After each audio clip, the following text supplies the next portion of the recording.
厄立特里亚是位于非洲东北部的国家。厄立特里亚这个名字源于古希腊语，意为红海。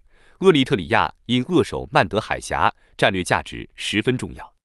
苏伊士运河开通后，曼德海峡成为了世界最繁忙的航线之一。持人类单地起源说的人士认为，曼德海峡是人类自东非向外迁移的第一站。在厄立特里亚，科学家发现了最古老的类人猿遗骸，它代表了直立人与古代智人之间可能存在的联系。在上一次间冰期，厄立特里亚红海沿岸居住着早期解剖学意义上的现代人类。一些研究人员认为，早期人类曾利用这里来殖民旧世界的其他地区。根据语言学家的说法，亚非语系就诞生于厄立特里亚所属的非洲之角地区。古埃及人在公元前2500年左右，提及包括现今埃塞俄比亚东部和厄立特里亚全境存在着一个被称为彭特的王国。该地区的居民通过贸易与古代世界的其他文明接触。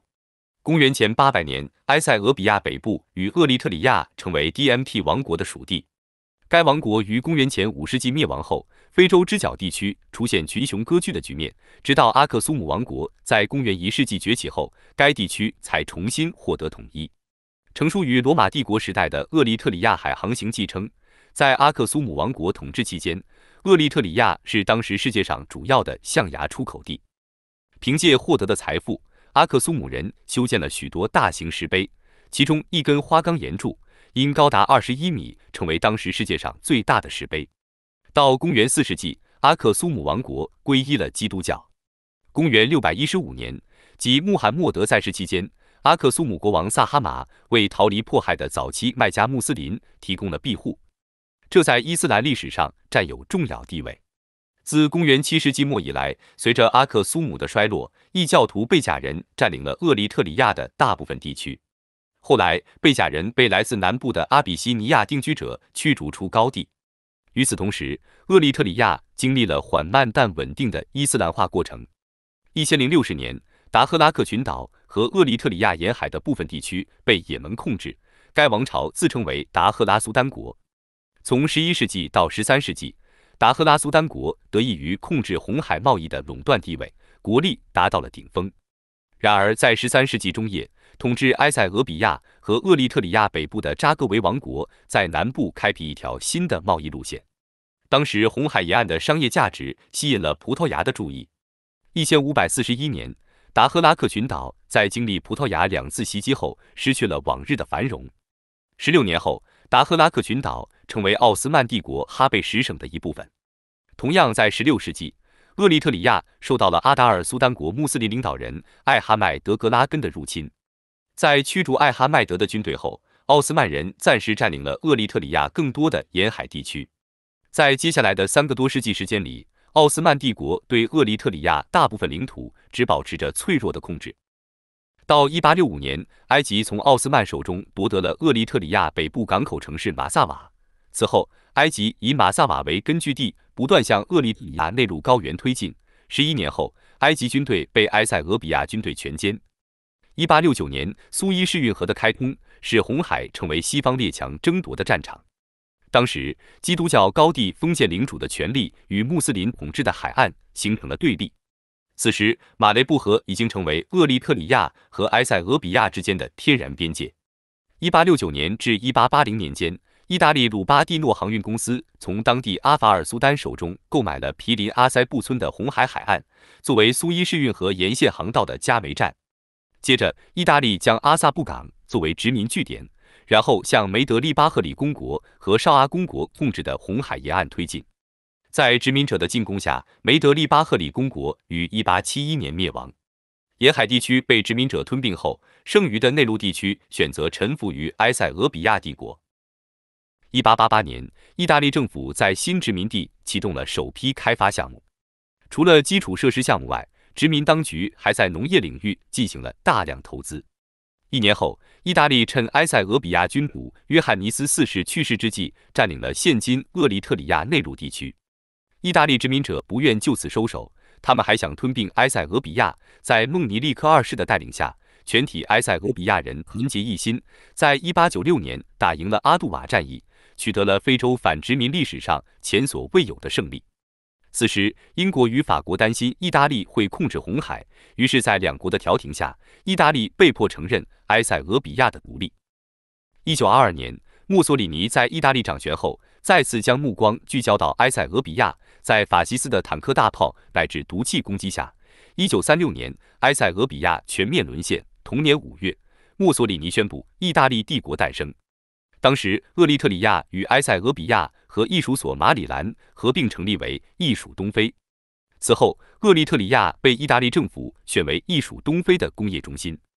二战爆发后，厄立特里亚蓬勃发展的工业化进程被迫终止。1941年春，盟军从意大利人手中夺取厄立特里亚时，大部分基础设施和工业区在战争中遭到严重破坏。意大利在第二次世界大战投降后，厄立特里亚被置于英国军事管理之下。1950年，在美国的支持下，联合国决定在2年内让厄立特里亚并入埃塞俄比亚。埃塞俄比亚联邦成立后，厄立特里亚依靠殖民者遗留下的基础设施和管理模式，加上位于沿海的地理位置，使厄立特里亚经济水平明显高于埃塞俄比亚。厄立特里亚当政的是信仰基督教的提格雷尼亚族，提格雷尼亚族约占厄立特里亚总人口的一半，但在埃塞俄比亚，提格雷尼亚族人数却不到埃塞俄比亚总人口的1/10。正是基于经济和民族因素的考量，埃塞俄比亚君主塞拉西决定取消厄立特里亚的自治地位。1958年，因受迫害而流亡的厄立特里亚官员成立了厄立特里亚解放运动。厄立特里亚解放运动遭到镇压后，以厄立特里亚解放阵线为核心的独立组织公开以武力方式对抗联邦政府。塞拉西以此为借口，于1962年强制将厄立特里亚变为埃塞俄比亚的第14个省。不久之后，提格雷尼亚族语言在教育中被禁止使用，取而代之的是当时埃塞俄比亚的官方语言阿姆哈拉语，这激起了提格雷尼亚族聚居地提格雷州的反感。塞拉西为了切断提格雷州与厄立特里亚反抗组织的联系，加强了对提格雷州的政治和经济压迫。1974年，塞拉西在政变中被推翻后，战争仍在继续。到1977年，厄立特里亚人民解放阵线已准备好将埃塞俄比亚人赶出厄立特里亚。然而，同年苏联向埃塞俄比亚大规模空运武器，使埃塞俄比亚军队重新掌握了主动权，并迫使厄立特里亚人民解放阵线撤退到丛林。面对日趋动荡的局势，在厄立特里亚人民解放阵线的帮助下，埃塞俄比亚的提格雷尼亚人成立了以提格雷人民解放阵线为首的武装组织。1988年，厄立特里亚人民解放阵线占领了位于厄立特里亚东北部的埃塞俄比亚军队总部阿法贝特，并迫使埃塞俄比亚军队撤出了其在厄立特里亚西部低地的驻军。之后，提格雷人民解放阵线与厄立特里亚人民解放阵线联合发动了大规模攻势。到1991年5月，厄立特里亚人民解放阵线控制了厄立特里亚全境。当年的5月21日，厄立特里亚人民解放阵线秘书长伊萨亚斯·阿费沃基被任命为过渡政府总统。3天后，阿费沃基宣布厄立特里亚独立。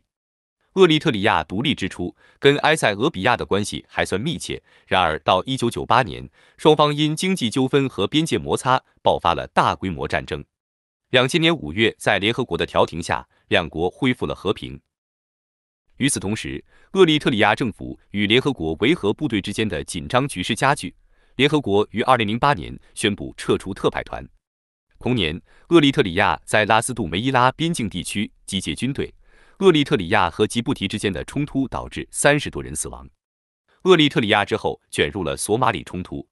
到2009年12月，联合国安理会投票决定对厄立特里亚实施制裁。2011年，安理会扩大了对厄立特里亚的制裁范围。2018年6月，新任的埃塞俄比亚总理阿比·艾哈迈德宣布接受2002年有争议的边界划分裁决，这标志着两国长达20年战争的终结。此后，厄立特里亚又恢复了与邻国索马里、吉布提的外交关系。厄立特里亚与区域国家关系的改善，促使联合国安理会于2018年11月同意解除对厄立特里亚实施的制裁。平心而论，厄立特里亚境内的自然资源相当丰富，完全具备发展经济的优势条件。据统计，厄立特里亚国土面积的60%被远古代绿岩带所覆盖，地质成矿条件优良，富含金、铜、铁、镍、锰等矿藏。其中，仅最先投产的必杀金矿一地，其黄金储量便高达2000吨。除此之外，厄立特里亚还富含地热和渔业资源。由于厄立特里亚长期饱受战乱之苦，国家极度封闭，导致厄立特里亚在独立多年后仍未脱离最不发达国家行列。